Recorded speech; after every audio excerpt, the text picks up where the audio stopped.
tout ça. Hein. Et est-ce que... Hello. Hey. Hey, you see me? You see me? You see Yes, I see you. I see you. How are you ma... doing, my friend? C'était ma meilleure blague. Ça va? De ouf. How are you doing? Comment tu vas? Fine. Real fine, real fine. On est là, on est ensemble, on est bien, on est au calme. On est Ouais, confinés comme jamais. On est en exactement. vacances. Je vois derrière toi le drapeau de la Guyane. Oui, oui, toujours. Hein, bon, faut toujours qu'il soit quelque part. Hein. C'est même pas moi Quelque qui l'ai part. mis là, il se met là tout seul. Ah bon? Il se met là aussi pendant tous tes directs Jamais. parce qu'on a vu que durant ce confinement, tu fais plein de mix en direct. Ouais, ouais, on prend une vibe. Ben, à peu près presque tous les DJ, j'ai envie de te dire, on essaie de divertir le public en même temps de se divertir.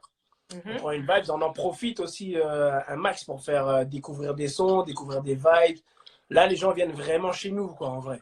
Là, on n'est pas Ouais. en mode commercial, ou enfin, pour certains, enfin, pour moi, je vais parler pour moi, on n'est pas en mode Ouais. commercial où on va faire plaisir à tout le monde, on va mettre un petit peu de ci, un petit peu de ça, un petit peu. Non, je mets ce que je veux, je suis chez moi. Donc, après, tu te déconnectes, c'est pas grave. Non, mais c'est sûr. Et d'ailleurs, parce que bon, on va rentrer dans le vif du sujet directement. On dit Yeah. bonsoir à tous ceux qui viennent d'arriver. Welcome. Oui, on va rentrer dans le vif du sujet. Est-ce que justement, les artistes, vu la nouvelle forme que prend le DJing pendant le confinement, est-ce que les artistes ils sont en demande de ça? Est-ce qu'ils te disent vas-y passe mon son parce que tu n'as plus la pression, on va dire, des organisateurs? Ben, personnellement, j'ai pas reçu de passe mon son. C'est vrai que j'ai reçu un peu plus de mails que d'habitude avec des sons. Et du coup, eux, après, ceux qui me connaissent savent déjà que bon, je fais pas de chichi là-dessus. Donc après, je balance les sons. Il suffit une fois que le son il est bon, il n'y a pas de raison qu'on fait découvrir. Après, pas plus que ça. Sincèrement, pas plus que ça. Parce que enfin, les gens qui me connaissent savent que j'ai l'habitude de passer des sons de toute façon que les gens connaissent ou ne connaissent pas. Je leur parle, je leur dis un peu, voilà, ça c'est un brand new, ça c'est tel artiste, tel artiste. Après, on l'entendra ou on l'entendra plus. Après, bon, ben voilà, mais au moins, on a fait la première démarche, tu vois, qui est de faire tourner le son, quoi. D'accord, d'accord. Alors on va Après, reprendre du début un peu. Donc DJ Crix, DJ, yeah. DJ d'origine guyanaise. Ouais, d'origine guyanaise, ouais, alors né en Martinique, mais Crix Mix créé en Guyane, donc j'ai envie de dire né en Guyane. La passion même est née en Guyane. Donc D'accord. du coup 100% guyanais, enfin 100% caribéen plus qu'autre chose, en D'accord. vrai. Et à quel moment le Crix Mix, il voit le jour? À quel moment il s'exporte? Ben, à quel moment il voit le jour, ça, je crois que ça va être à la naissance, en vrai. D'accord. À la naissance. Et en fait, il y a un désir d'être sur scène, il y a un désir d'être devant un public, il y a un désir de faire les gens kiffer, en fait, de distribuer de l'amour et de faire kiffer, de faire ressentir des sensations, des émotions, des trucs. Donc, au début, je n'étais pas DJ du tout. J'étais rappeur. Voilà. Ah, Je et ben faisais écoute, il y en a beaucoup qui ont commencé comme ça. Hein. Ouais, mais je te jure, je faisais partie d'un groupe de rap en Guyane et tout. Et puis, au fur et à mesure, ben, le DJing est venu. J'ai envie de dire, je sais plus exactement comment, mais je crois que c'était déjà là et qu'au fur et à mesure, à force de faire des petites soirées dans les maisons, tout ça, ben, on a kiffé. Et puis, j'ai vu voilà, hein, que ça fonctionnait. Donc, jusque-là, en fait, j'ai l'habitude de dire que j'étais sur une vague. Je suis sur une vague Ouais. et que je suis en train de surfer et que la vague, elle s'est jamais arrêtée en vrai. Donc, D'accord. Et après, donc, du coup, tu l'exportes de Guyane jusqu'où tu vas faire tes études. voilà, du coup, je suis parti à Montpellier faire mes études d'ingé son, de technicien régisseur supérieur son, à Montpellier pendant 12 ans. Et ouais, parce qu'en fait, en vrai, pour revenir au début, au final, j'étais parti en Guadeloupe faire mes études 2 ans de STAPS. J'étais parti en STAPS en Guadeloupe. D'accord. Ouais. Et on s'est vite rendu compte, enfin, ma maman s'est vite rendu compte que, bon, voilà. Moi, Ouais. je me suis vite rendu compte que la théorie, ça n'allait pas, mais que la pratique, c'était génial, pas de problème. Donc, je me suis dit, bon, allez, ce qu'on va faire, c'est que je vais d'abord prendre la pratique et l'année prochaine, je m'occupe de la théorie. D'accord. Et j'avais mis la musique de côté, tout ça. Sauf qu'un jour, pour l'anecdote, un jour, je suis allé dans une soirée staffsienne Ok. et le DJ, il était flingué en vrai. Et comme j'avais deux, trois potes qui me disaient, ouais, oh, vas-y, mix, mix. Ils savaient que je mixe, machin. Ils disaient, vas-y, mix, nana, nana. J'avais 4 CD dans ma voiture. J'avais 4 CD, 4 compiles. Il dit, ah ouais, les gars, j'ai mis ça de côté, nanana. Ah, ça n'a pas duré 20 minutes. Je suis allé chercher mes CD. On a retourné la maison, mais retourné la maison. Et il y avait des organisateurs de soirées de Guadeloupe, là. D'accord. Et du coup, ils m'ont proposé des soirées. Donc, du coup, c'était des sous, ça a aidé la famille, machin. J'ai dit, allez, basta. J'ai tourné dans presque toutes les boîtes en Guadeloupe. Et après, j'ai appelé ma mère, je dis, ah, maman, laisse tomber, un Stabs, c'est mort, hein, laisse tomber. Donc, je suis rentré, j'ai travaillé pour une radio, et puis après, je suis parti faire mes études d'ingé son, et l'exportation a commencé au maximum. Alors, tes études d'ingé son, est-ce qu'ils t'ont servi dans ton parcours de DJ? Ben, jusqu'à aujourd'hui, ça m'a servi, jusqu'à aujourd'hui, ça me sert. Jusqu'à aujourd'hui, j'ai rien fait d'autre. Hein. J'ai fait que de la musique, je vis que de la musique, que ce soit dans le DJing, faire composer pour des artistes ou des radios, enregistrer des sons, tout ça. Alors, du coup, ma formation technicien son m'a été ultra utile. Ça a été un très très bon investissement, quoi. D'accord. Ouais, même en live, en fait, tout ce qui concerne le son, je peux travailler dedans, quoi. Faire des lives, faire un ingé-son pour des groupes live, des trucs. Ouais. Et donc, à quel moment tu achètes tes platines? Parce que tu n'avais pas de platine avec tes 4 CD. Non, j'avais pas de platine. Et, ben, tu sais quoi, à quel moment j'achète mes platines? J'achète mes platines très, très tard. Je crois que je suis l'un des DJ de ma génération qui avait commencé, pour ceux qui ont commencé à peu près en même temps que moi, je dois être l'un de ceux qui a eu ces platines étape des mixages très, très tard. Je les ai eus, j'étais à Montpellier, donc du coup, ça devait être en 2009. Ouais, 2009, je crois, un truc comme ça. Et encore, hein, j'ai acheté une platine. D'accord. Comme quoi, tu vois, petit à petit, on peut se faire un bout de chemin sans avoir tout le matos d'un coup. Non, mais carrément, carrément. Après, j'ai peut-être eu un peu de chance aussi. C'est-à-dire que moi, je m'entraînais dans les soirées directement, ce qui fait que des fois, je faisais des trucs bizarres. Mais je m'entraînais dès que j'arrivais en soirée. Je mettais direct derrière les platines et puis que la soirée ait démarré ou pas, ah ouais, ok, maintenant je vais tester ça, j'avais des idées, je faisais des mix, si tu veux, je préparais des trucs dans ma tête déjà et après, je dis allez, je balance, je vais essayer et tout. Ah, je vois des petits messages là, vraiment sympa. Ben oui, j'ai alors juste avant, j'ai Aurore qui nous dit tu nous fais kiffer, Chris, DJ, ambianceur et chanteur. Ah, Voilà, merci. on l'a découvert. Coucou Estelle qui nous dit tu es au top, Chris, merci. Ma soeur veut être ingé son. Quelle formation lui conseilles-tu? Alors, ça dépend si elle veut être ingé son, vraiment ingé son, ou technicien, régisseur son. C'est-à-dire qu'il y a une différence de prix et il y a une différence de niveau scolaire aussi, non? De niveau scolaire, parce que ingénieur, ben, tu C'est as un master? niveau ingénieur. Ouais, c'est une espèce de master, parce que je crois que c'est 4 ans. Si Je crois que c'est 3-4 ans, si c'est pas plus. Ouais. Parce que, enfin, au niveau du son. Donc après, je sais plus exactement. Mais quelle formation je lui conseille? Si elle est sur Paris, mais il y a de très bonnes écoles sur Paris. Il y en a une qui a ouvert il n'y a pas longtemps, qui s'appelle Abbey Road. Et c'est une marque très, très, très connue. Ils ont leur manière, ils ont leur pédagogie, leur truc. Donc c'est plutôt pas mal. Mais après tout ça, c'est cher. Il y a la SAE Institute aussi, qui a des formations très, très intéressantes, courtes ou plus longues. Il y a plein de trucs, il suffit de taper, voilà, mais ouais, sur Paris, il y a de bons trucs. Sur Paris, je conseille, sur Paris, il y a de bonnes formations, il faut se renseigner, quoi. Après, on va parler plus donc de ta playlist. Donc, Yeah. tu dis que tu es rappeur, enfin, en tout cas, à la base, tu es rappeur, donc tu as quand même ce fond, tu as quand même ce flow en toi. Quand on écoute ta musique, moi, je vois que tu es plutôt dancehall, soca, donc caribéen. Oui. Mais est-ce que Chris, il peut mixer aussi du rap, du hip-hop américain? Est-ce qu'il peut mixer du rap français? Est-ce que tu vois? Bah alors, en vrai, je suis un DJ. On a envie de se. En général, on se catalogue comme ça. Je suis DJ généraliste. Je peux mixer tout et n'importe quoi. Tout ce qui est musical, je peux le mixer. C'est pas un problème. Après, c'est des questions de kiff. En définitive, là, maintenant, c'est des questions de kiff. Et que je suis plus soca dancehall parce que c'est ce qui coule dans mes veines, en vrai. Je suis plus dancehall soca, c'est ce qui coule dans mes veines. Ensuite, il y a le hip-hop, bien que j'ai commencé par le hip-hop. Mais j'ai tendance à croire et à dire que tout est un peu lié. Toutes ces musiques-là, toutes les musiques urbaines, en fait. Je suis très musique urbaine. C'est-à-dire que la musique urbaine brésilienne, par exemple, le funk brésilien, je le kiffe. Le funk brésilien, c'est comme jamais. Je kiffe. J'ai fait tomber mon casse encore. Et, donc, voilà, je suis très musique urbaine. Donc, après, voilà, là, moi, on me définit vraiment par le dancehall et la soca parce que j'ai grandi dedans musicalement, dans l'ambiance, dans le contexte, et puis parce que j'adore ça. Mais je suis ouais, hip-hop, tout, hein. Tout, Je tout. vois que tu t'exportes quand même un peu partout. Et écoute, justement, j'étais agréablement surpris parce que j'ai vu que DJ Crix a mixé à Dubaï. Ouais, Donc, ouais, ouais, il y a quelques années. Et ouais. vas-y, dis-nous un peu comment toi, un DJ caribéen, tu te retrouves à Dubaï. Ben, tu vois que je suis le premier étonné parce qu'en fait, c'est que c'est même pas une organisation française ou caribéenne. Enfin, c'est une organisation caribéenne, mais c'est un organe jamaïcain en fait.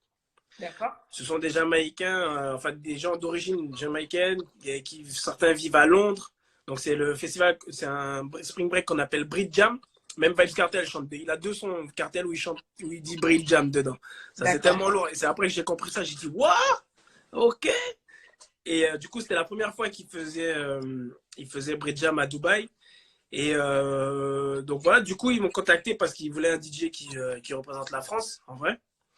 Et pour essayer attirer du monde un peu de partout, quoi. Du coup, et bon, ils m'ont dit que ouais, que j'avais le profil idéal puisque je parle anglais, je parle un peu anglais, la vibe un peu dancehall, machin, tout en incluant un peu les Caraïbes françaises, des trucs comme ça. Comme ils savent qu'on est très amateurs de dancehall et de soca, donc du coup, voilà, quoi. Donc on a tenté le coup. Et ben, aucun Ça a regret, pris. hein. Ouais, ça a pris. C'était pas énorme de ouf. Pour se D'accord. mentir, c'était pas énorme. Il devait y avoir quoi, 250, 300 personnes, mais quand même. Et venu de Canada, Jamaïque, des États-Unis, Londres. Et du coup, il y avait un groupe de Français aussi. Il y en a qui sont venus de Guyane aussi. Je crois qu'on était une vingtaine, je crois. Ouais. Et là, j'ai découvert là-bas. Je dis non, sérieux. Je dis ouais, on a vu ça, non, on est venu. Je dis ah ouais, vous êtes chaud. Non, mais c'est bien, c'est-à-dire qu'il y a des gens qui suivent, c'est bien. Ouais, non, franchement, ouais, c'est super impressionnant. Et même leur gars, il a dit, ah ouais, mais quand même, hein, ils sont venus de Guyane. J'ai dit, ah ouais, j'ai dit, oui, c'est chaud. C'est chaud, c'est chaud. Et donc, du coup, ben, j'ai fait celle-là. Et puis ensuite, ils m'ont invité à celle en Jamaïque. Ah, tu as fait la Brit Jam en Jamaïque à Montego Bay? Voilà, à Montego Bay, exact. Pardon, pardon. Voilà. Pardon. Alors, du coup, comment ça a pris en Jamaïque? Alors, en Jamaïque, déjà, c'était la deuxième fois que j'allais en Jamaïque. Mais la deuxième fois que j'allais, là, c'est la première fois que j'allais pour mixer même. Ouais. Et du coup, arriver là-bas, bon, ben moi, ce que j'aime faire, c'est aller voir un peu ce qu'ils donnent, aller voir un peu comment les gens sont musicalement. Et c'est un autre monde. C'est un autre monde. C'est même au niveau dancehall, c'est pas le même dancehall. Ils sont plus loin. C'est plus underground. Et mon petit Gobé même, c'est pas les mêmes artistes qui donnent à Kingston. Oui, bah oui. Oui. Du coup, et Monty Gobert, au moment où je suis allé, il commençait à avoir des artistes là, c'était eux qui commençaient à avoir le buzz. Alors, j'ai oublié son nom, les TJ, je crois, TJ, Squash, des trucs comme ça. Il y a des gars de Mobé. Et en fait, du coup, j'ai écouté un peu ce que ça donnait. Mais la première soirée, c'était un truc de ouf. La première soirée, j'ai pas mixé. La première soirée, j'y vais, le bus, il vient nous chercher. Et on arrive au lieu, alors on monte un petit chemin, pas ghetto, ghetto, non, ghetto. Et il y avait ma femme avec moi, avec sa sœur. Et quand on arrive au niveau du lieu. Bon, nous, ça nous rappelle un peu la Guyane, tu vois, mais oui, donc ça va. Quand même pas aussi ghetto. Mais ça rappelle quand même un peu la Guyane et son système un peu dark, machin. Ouais. On arrive devant le truc, bon, c'est des tolls, c'est des trucs, c'est ghetto. Et moi, mais j'ai des cœurs dans les yeux. Je suis là, je dis, ah, real sound system. Et là, il y avait genre 3 filles, par exemple, il y avait 3 chabines qui étaient là, qui venaient des États-Unis, je crois. Et quand on arrive devant l'endroit, dans le bus, hein, le bus nous dépose à la porte. Et les meufs, elles disent, non, on vient pas là. Hein. Ah ouais, on vient pas là. Les 3, elles sont restées. Moi, j'ai dit, vous êtes folle, on y va, on descend. Tout le reste du bus est descendu, on est descendu, on est allé, on est accueilli, normal, machin, on est en VIP, tout ça, au calme. Tu rentres dans le truc. Le son pète. Le son est dégueulasse. Les gars crient non-stop, les gars parlent non-stop, les sons ne jouent pas 20 secondes. C'est énervant de ouf. T'as pas le temps de prendre un pied sur le son, machin. Mais je suis dans mon Je suis dans mon mood. Ah ouais. Je kiffe, je kiffe de ouf. Dans la soirée, il y avait, comment il s'appelle? Tommy Lee. Il y avait Tommy Lee qui était là. Et dans le coin VIP, mais je rentre là et tout, je regarde. Les gars, ils sont en train de s'enjailler. Des gars que t'as pas envie de croiser un soir tard. C'est clair, ouais. Ils sont là en train de s'enjailler comme jamais. C'est tellement beau. Et puis tu as sur la table, tu as des armes, tu as des trucs. J'ai dit, what the fuck. C'était tellement bad. Donc la première soirée, elle m'a marqué. La première, c'était bad. Après, moi, j'ai mixé dans une espèce de beach party. C'était sur la plage. Ouais. Je sais plus le nom d'ailleurs. Je sais plus quoi. C'était sur la plage. Un peu plus huppé. Ouais, non, même pas. Enfin, oui, un peu plus huppé. Il y a des couleurs un peu flashy, machin et tout. Pareil, il y avait des artistes qui étaient là et tout. Et il y a la vidéo sur mon Instagram. Il y a marqué Jamaïque, il y a un petit reportage. Eh ben, allez voir, allez voir. Allez voir, voilà. Et voilà, c'était super. Franchement, c'était super. C'est bien passé. Même l'orga venait sur mes platines. Il faisait pull-up. Il dit, yo, tu vois, ce gars-là, il vient de Paris. Nanana, et tout. Non, franchement, c'était bad. C'est un super séjour. Super séjour. J'ai Cécile qui dit qu'est-ce que tu as pour te démarquer des autres DJ? Je suis quelqu'un d'autre. Je sais pas. Voilà. Je suis simplement quelqu'un d'autre. Je sais pas. J'ai ma vibe et ce sont les personnes qui sont devant moi qui pourront répondre parce que moi, je fais autre chose. Je pense que je fais autre chose. Des fois, je fais des choses qui ressemblent à d'autres. Je sais pas. Je sais pas, mais je suis moi, quoi. On va parler de tes J'ouvert Morning qui se passent en ce moment pendant le confinement. Ah ouais. Non, mais parce qu'en fait, ça nous enjaille vraiment et je me dis, voilà. Alors, toi, tu les commences à quelle heure, tes J'ouvert Morning? Alors, en vrai, ici, en France, du coup, elle commence à 9h en France. Voilà. Ouais. Voilà. Ça commence tard pour un Jouvet, quand même. Ça commence tard pour un Jouvet, ouais. Et donc, encore, on a midi, c'est ça? Et ouais, normalement, on arrête vers midi. Donc là, comme on a changé d'heure, là, j'ai arrêté, je crois, vers 14h30, 15h pour les anti-Guyane. Parce que ça se peignait un peu, parce que 3h, 4h, là, c'était chaud pour eux. Bien que normalement, un Jouvet démarre à 4h du matin. 4h du matin, bien sûr. Et on roule. Mais voilà, que c'est un nouveau concept un peu pour eux, surtout en Guyane, c'est qu'ils n'ont pas forcément l'habitude de ça. Et du coup, Trix, tu as des origines rebeux? Non. Non. Pourquoi? Par rapport à Dubaï, peut-être? Ou, je sais pas. Ah oui, peut-être. Non, peut-être. Non. Je réfléchis en plus, hein, non. Non. Attends, la Guyane, c'est quand même un berceau au niveau tu vois, du melting pot, hein, donc. Grave. Ah ouais, non, ben grave. C'est pour ça que tu poses quand même 5 minutes, tu dis non, j'en ai pas. Mais donc tu me disais, les J'ouvert Morning, c'est pas quelque chose qui est fréquent en Guyane? Non, mais ça, j'ai envie de dire, ça n'existe pas. Enfin, depuis que j'existe, je n'ai pas connu ça en Guyane. Nous, chez nous, on fait pendant le carnaval, on fait le vidé 5h du matin. C'est un vidé, ce qu'on appelle un J'ouvert Morning, vrai, aux anglais, anglophones et françaises aussi pour certains.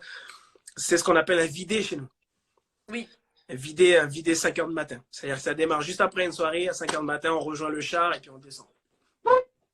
Voilà, c'est ça. Donc c'est un vidé. Donc maintenant, voilà, c'est juste un autre concept. C'était pour changer, voilà, c'est pareil, c'était pour changer. On s'ambiançait depuis le matin. Je sais qu'il y en a qui sont en télétravail, des trucs comme ça. Ça fait toujours plaisir. Donc voilà, ça fait une vibe. Non, mais parce qu'en fait, moi, je pense que ça prend très bien. J'étais très étonnée du nombre de personnes connectées. Ouais. Ça prend pas mal. Ouais, franchement, c'est pas mal. Et moi, je dirais même que le défi, ce serait que tu commences à 4h du matin. Tu vois?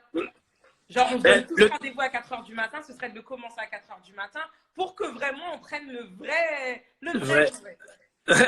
En vrai, ça aurait été l'objectif. Après, c'est parce que comme j'essaie de caler avec Antilles-Guyane. Ah, il est quelle heure en Guyane là-bas quand ici? On a 5 heures de décalage. Donc, quand tu commences à 9h du matin, là-bas, il est 4h, je crois. Ouais, il est 4h. Ah oui, il est 4h là-bas. Ah oui, donc eux, ils le prennent en Jouvet. Voilà, donc il est 3h aux Antilles. Donc quand je le fais genre à 4h ici, il sera à 23h là-bas. Donc bon. Après. Alors j'ai une question. Penses-tu faire un Jouvet Morning en Guyane? Mais du coup, je pense un vrai Jouvet en Guyane. Ouais. Ah, j'espère. Après, c'est une question d'autorité, de tout ça, de droit, d'autorisation, etc. Donc du coup, j'espère vraiment pouvoir le faire ni en Guyane, ni en Guadeloupe, ni en Martinique. partout, et même en France. L'objectif final, ce serait de pouvoir le faire en France. Ça, ce serait génial. Ouais. Ce serait génial. Ça, Ouais, ce serait top. Après, malheureusement, enfin, moi, je pense que tout est possible à partir du non, moment où on veut faire les choses, il faut se donner les moyens. Après, il faut aussi sortir de Paris. Aussi, ouais. Voilà, parce que je pense qu'à Paris, il y a beaucoup de choses qui sont bloquées dû à beaucoup de violences qu'il y a eu dans les soirées précédentes, ce qui est normal. Ouais. Je pense qu'il y a d'autres villes en France, hein, il n'y a pas que l'Île-de-France, il y a d'autres villes en France qui seraient peut-être à même d'accueillir ce genre de projet bien encadré. Voilà, moi je dis. D'ailleurs, l'association Excuse My French, là, XMyF, pendant le carnaval de Toulouse, la Pink City Carnival, là. Ouais. Le carnaval de Toulouse, Soca. Où ils font un juvé. Mais je sais pas si c'est le matin. Je crois que c'est le matin d'ailleurs. Oui, je crois que c'est rendez-vous à 9h ou 10h, comme ça. Ils font un juvé. Donc c'est plutôt pas mal. Après, mais vraiment le faire à 4h du matin, le plus simple en vrai, c'est comme je crois que c'est la CBK qui l'a fait aussi. Ils l'ont pas appelé comme ça, mais à la CBK, ils l'ont fait dans un camping, tu vois, dans le camping Non, mais c'est sûr. local. Ouais, mais je veux dire, à la CBK, bon, déjà, ils n'étaient pas en France, je crois. Ils étaient en Espagne. Si, c'était à Biarritz. Ah, c'était en France? À Biarritz, l'année dernière, c'était à Biarritz. Ouais. Ah, d'accord. Ah, ben, je croyais que c'était en Espagne. C'est en France maintenant. Oui, mais enfin, dans quelque chose de contenu, bah, c'est possible alors. Ouais, voilà, c'est ça. C'est ça, parce que même, quitte à le faire, on n'est pas obligé de le faire en mode char, tu vois. On peut le faire dans un lieu. Doucement. Dans un lieu à 4h du matin, pas en boîte, peut-être un truc extérieur, ce serait plus marrant, mais dans un lieu, ouais, pourquoi pas. Ouais. Non, moi je pense que. Ah. N'hésite pas. Non, moi je pense que c'est à faire. Alors, toi, qu'est-ce que tu aimerais apprendre par rapport au DJing pur? Qu'est-ce que tu aimerais encore apprendre? Qu'est-ce que j'aimerais apprendre par rapport au DJing pur? J'aimerais beaucoup m'améliorer au scratch. Techniquement, pardon. Faire les scratchs, parce que j'ai la main gauche est devenue très faible. Donc j'aimerais beaucoup perfectionner ça. Donc après, il n'y a pas de secret, c'est travailler. D'accord. Pas de secret, j'aimerais beaucoup ça. Après, ouais, je crois qu'au niveau DJing, c'est surtout ça. Surtout ça qui m'intéresserait, quoi. Et est-ce qu'un DJ Crix, parce que là, on va, même si bon, tu vas garder tes prix pour toi, mais est-ce qu'un DJ Crix, on peut le prendre pour un mariage, pour un baptême, est-ce que c'est envisageable ou est-ce que tu mixes plus dans ce genre d'événement? Alors, en ce moment, je mixe plus dans ce genre d'événement. Il faut vraiment que ce soit un proche pour que je fasse mariage, baptême, même peut-être anniversaire. Simplement parce que en fait, j'ai des bookings qui tombent assez régulièrement. Et du coup, pour l'instant, l'objectif est plus d'aller sur les bookings club, festival, trucs comme ça, que faire des baptêmes, ça, où c'est une autre organisation, où il faut aussi emmener le matos. C'est autre chose. Donc, des fois, je vais pouvoir faire une petite apparition, faire un big up, machin, parce que les gens aiment bien ce que je fais. Donc, j'aime bien faire plaisir aussi. Donc, j'y vais. Tu vois. Mais il faut vraiment que ça colle. Il faut que ce soit au bon moment. Sinon, il faut que ce soit des proches pour que je fasse. DJ Crix, il préfère mixer la soca ou le dancehall? Ou je préfère ni ma mère ni mon père. J'aime les deux. Très bonne réponse. Et forcément, dès que tu vas quelque part, tu mixes soca, dancehall? Un petit peu, ouais. Un petit peu parce que c'est un peu mon identité, entre guillemets, et ce que je veux faire, ce que je veux partager. Ouais. Et donc, même si c'est un endroit qui n'est pas approprié, je vais en glisser. D'une manière ou d'une autre, je vais en glisser. Comme de la même manière que je vais glisser un son guyanais.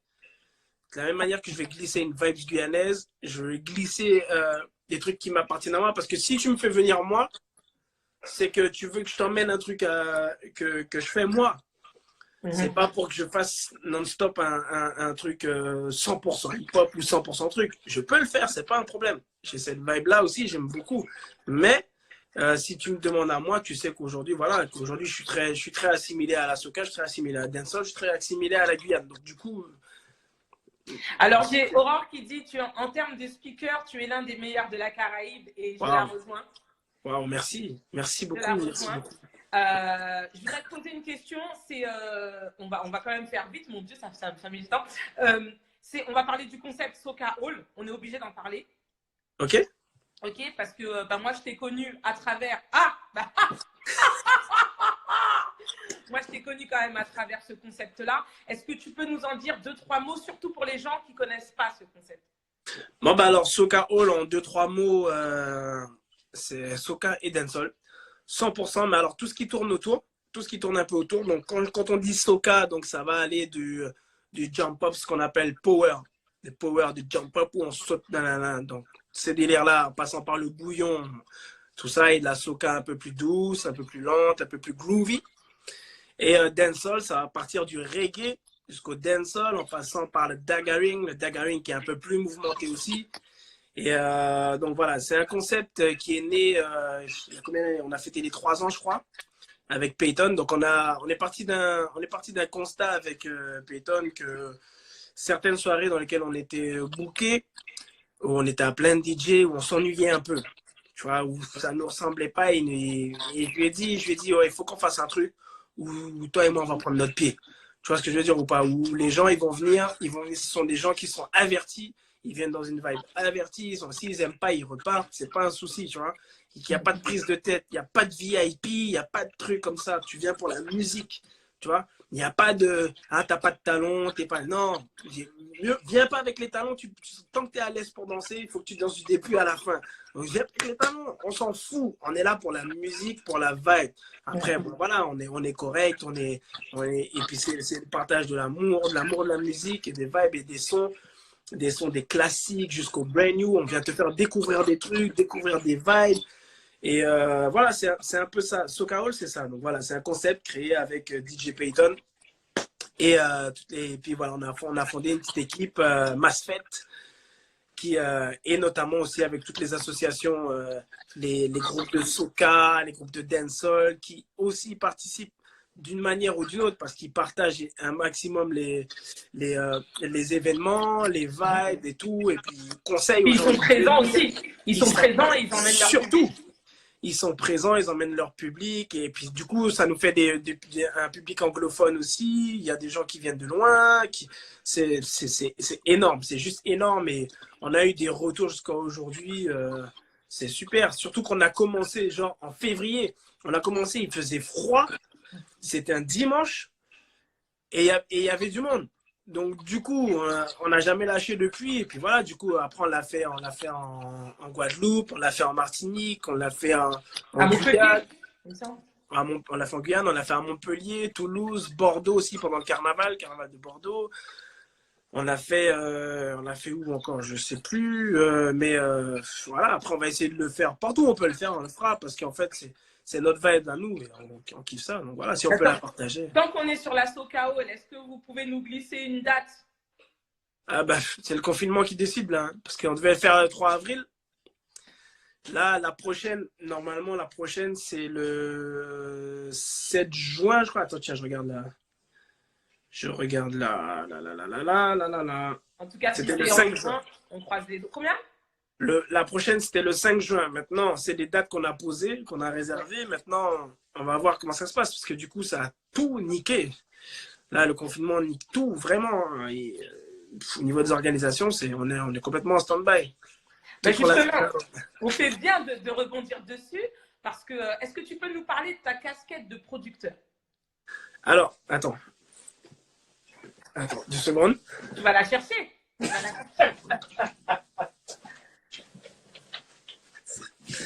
C'était ma meilleure blague. Voilà. Question qui a été posée par Madame Karine Mac, que je vais recevoir mercredi. Ok. Donc, coucou Karine. Donc, est-ce que tu peux nous parler de cette casquette de producteur? Alors, ma casquette de producteur, ça a commencé, je pense que ça a commencé avec mon élévation, entre guillemets, en tant que DJ. Et du coup, dans l'acheminement, j'ai décidé d'essayer d'emmener des artistes avec qui je pouvais travailler, des jeunes que je connaissais ou pas. Et du coup, on a commencé à investir, quoi. Donc, ça a commencé avec nous-mêmes. C'est-à-dire que mon pote avec qui je chantais, qui s'appelle Maldon, avec Slam. on a commencé à investir, à chanter, faire des clips. Après, quand je suis venu ici, j'ai travaillé surtout avec Jayanai, Pompis, il y a qui d'autre et puis moi-même, je me produisais aussi. Et puis ensuite, il y avait Nai qui a arrêté de chanter, et Stacy aussi, qui jusqu'à aujourd'hui continue. Et donc, du coup, on a la casquette sur la tête. C'est de cela que tu parles. Ok, Jairo. Et du coup, ça s'est jamais vraiment arrêté. C'est-à-dire que là, j'ai mis un petit frein parce que bon, mais pour rien cacher, c'est questions financièrement parlant. Mhm. La production, c'est un gouffre, c'est quelque chose. Hein. C'est genre tu vas investir, mais tu vas pas récupérer des sous tout de suite, quoi. Ouais. Tu vas attendre un moment. À part si vraiment c'est the buzz. Donc voilà, donc du coup maintenant je fais surtout, dans ma casquette de producteur, je fais surtout du développement un peu d'artistes. Je travaille avec eux, je fais un peu de la direction artistique. Je travaille avec eux, je développe, j'aide, voilà, je donne des idées, puis je compose aussi. Et donc voilà, en ce moment je travaille beaucoup avec Sikem, un nouvel artiste aussi qui est en plein essor. Et Stacy, avec qui on n'a jamais lâché, quoi, on continue à travailler, qui maintenant est produite par Aztec, mais bon, on est toujours là, quoi. Il y a Jairo qui dit ça coûte cher, voilà, je pense en parlant de la production, Ah ouais, et qui dit qu'il faut investir que toi et c'est tout. C'est vrai que ça coûte très cher la production. Alors, on m'a souvent dit ça parce qu'on m'a souvent dit, mais investis sur toi d'abord, mais j'avais beaucoup de mal à faire ça. Et du coup, aujourd'hui, mieux vaut tard que jamais. Après, là, aujourd'hui, j'ai plus investi sur moi, ce qui fait que j'ai beaucoup bougé et rencontré un peu plus de monde et fait d'autres projets. Et donc, du coup, voilà, maintenant, je travaille avec tout le monde, quoi, en tant que producteur, enfin. En tant que DJ même, je travaille un peu avec tout le monde. Du coup, je me retrouve avec des sons avec Black Boy de Sainte-Lucie ou Bossla ou des trucs. Donc, voilà quoi, ma casquette de producteur, elle est là, elle est toujours là, mais avec un peu moins d'investissement. C'est quelque chose que t'aimes, cette casquette de producteur? Ouais, j'aime bien. Mais c'est vrai que moi, j'avais plus comme désir d'être l'artiste en fait. Moi, je voulais plus être celui qui est sur la scène et qui va faire kiffer tout le monde. Plus ça que celui qui est derrière en soum-soum. D'un autre côté, j'aime bien être celui qui est derrière et qui fait les trucs et on met les autres en avant. Donc, c'est très paradoxal. Et d'un autre côté, j'aime bien être celui qui est en avant et qui va, quand c'est à mon tour, quand c'est à moi d'être devant, machin, ben voilà, je kiffe ça, je kiffe énormément. Donc après, c'est ça. Jairo qui te demande, fais voir à quoi elle ressemble ta casquette, s'il te plaît. Mais c'est la casquette de Release the Rhythm. Ça, c'est un crew anglais, ça. La casquette de Release the Rhythm, c'est un crew anglais. D'ailleurs, on va finir justement sur ces questions financières parce que je pense que là, avec ces temps de confinement, c'est pas toi qui vas nous dire le contraire. Comment tu vois, par exemple, là, toi, tu nous as dit que tu vivais de ta musique, qu'aujourd'hui, tu fais que ça, comparé, par exemple, à d'autres DJ qui ont une autre casquette où ils travaillent, hein, enfin, voilà, chacun fait comme il veut. Mais toi, par exemple, voilà, tu es chef de ta propre entreprise aujourd'hui. Et là, comme il n'y a pas de rassemblement, il n'y a pas d'argent qui rentre. Et comment on gère ça au quotidien, ne serait-ce que psychologiquement? Parce que c'est pas comme si on avait une deadline. Là, on ne sait pas où on va. Ouais. Et c'est compliqué. Ouais, c'est ouf parce qu'en fait, du coup, on remercie le Seigneur d'avoir fait un peu d'économie quand même. Et du coup, d'y penser, même si c'est un minimum, mais après, ça ne pourra pas durer très longtemps. Ouais. Et après, écoute, on attend. Il n'y a pas d'autre mot, c'est la merde. Hein. C'est vraiment la merde. C'est-à-dire que moi, je fais que ça. Après, il y a les droits SACEM qui sont quand même versés. Il y a ce que j'ai produit, du coup, grâce à ma casquette de producteur. Il y a quand même des fonds qui sont des royalties en fait. Donc il y a quand même ce côté-là qui te fait survivre, mais ça ne durera pas une éternité, quoi, ça c'est clair. Jairo, il dit que tu peux vivre 3 ans, que tu as beaucoup d'économies. Non, moi non. Lui, oui. Voilà. Bon, quoique lui, il bosse toujours, lui. Lui, ça va. Mais non, non, Et dans les 3 justement, ans, c'est c'est sûr. important Après, pour il y toi a. c'est important pour toi de proposer des mix pour que les gens, entre guillemets, ne t'oublient pas, pour que tu continues de vivre sur cette scène virtuelle, je dirais. Ben, j'ai envie de dire, d'un côté, oui, mais c'est pas le plus gros pourcentage. Tu veux, l'idée, c'est que c'est quelque chose qui fait partie de moi, en fait, de partager ma vibe.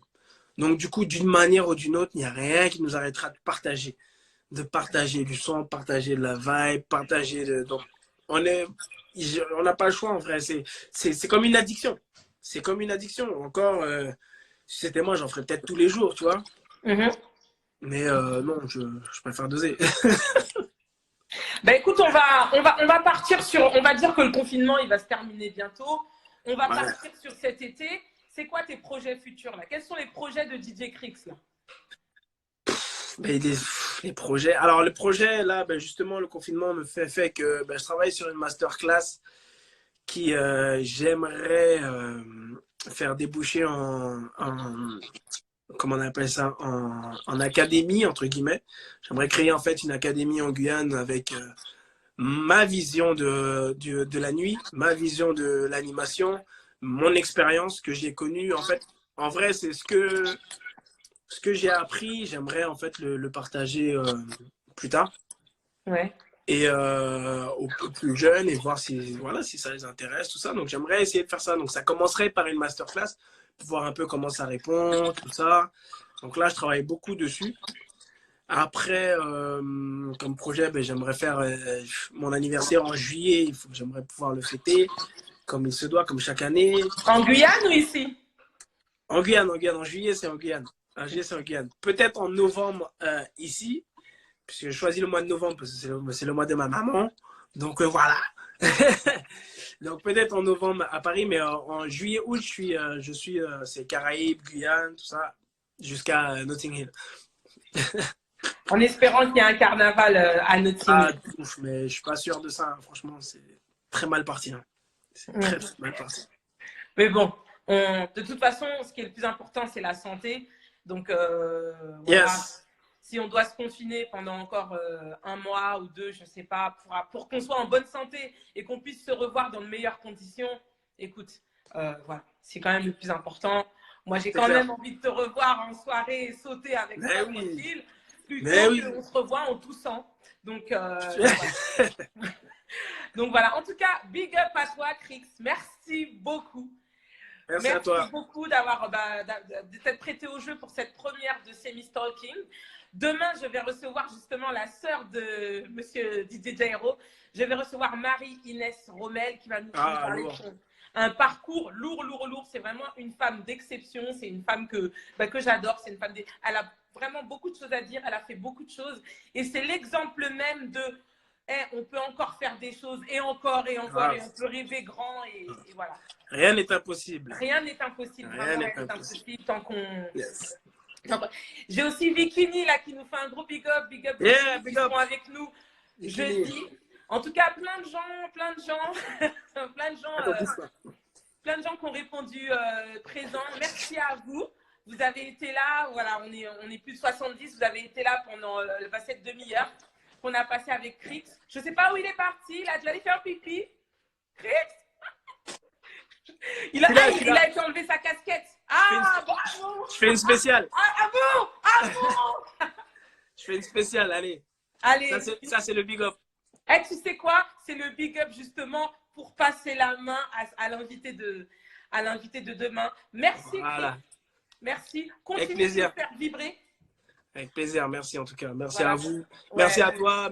Merci pour la petite fenêtre. Et puis, continue comme ça. Lâche rien. On lâche rien. On est à fond. Yes. Et puis, merci à tous celles et ceux qui ont envoyé des petits big up et tout, franchement. Merci, ça fait plaisir. J'ai pas pu lire tous les messages, mais en tout cas, ça fait plaisir. J'ai vu plein de petits messages passer là. Grave, ça fait plaisir. De ouf. Non, ça fait plaisir. Je vois qu'il y a même des gens qui sont connectés. Tu vois, j'ai vu DJ Oui, j'ai vu, voilà, j'ai vu quelques DJ qui t'ont suivi, qui ont joué le jeu. Coucou, voilà, j'ai vu Harmonie. Je te fais un gros bisou, ma chérie. Voilà, Francky. En tout cas, merci à tous ceux. J'ai vu aussi des gens de Guyane qui étaient connectés. En tout cas, merci beaucoup. Et voilà, comme tu dis, pour cette petite fenêtre, si au moins on peut comment te dire, c'est un travail mutuel, tu vois ce que je veux dire. Donc la force, elle est donnée dans les deux sens. Et si on peut faire ça et faire à ce que les gens, ils te connaissent un peu plus que derrière tes platines. C'est avec plaisir. D'accord. Donc voilà, c'était Semi Talking. Merci beaucoup. Je vous dis à demain. Rendez-vous à 20h avec Marie-Inès Romel. Big up, Crix Mix. Et c'est quand le prochain Jouvet? Dieu seul sait. Tu fais pas de Jouvet là? Il faut s'abonner, il faut suivre. Abonnez-vous, suivez. Et j'espère que Crix, à 9h du matin, il va faire un Jouet parce que j'ai besoin de faire mon ménage samedi. Allez, bisous, ciao. Yes, bye.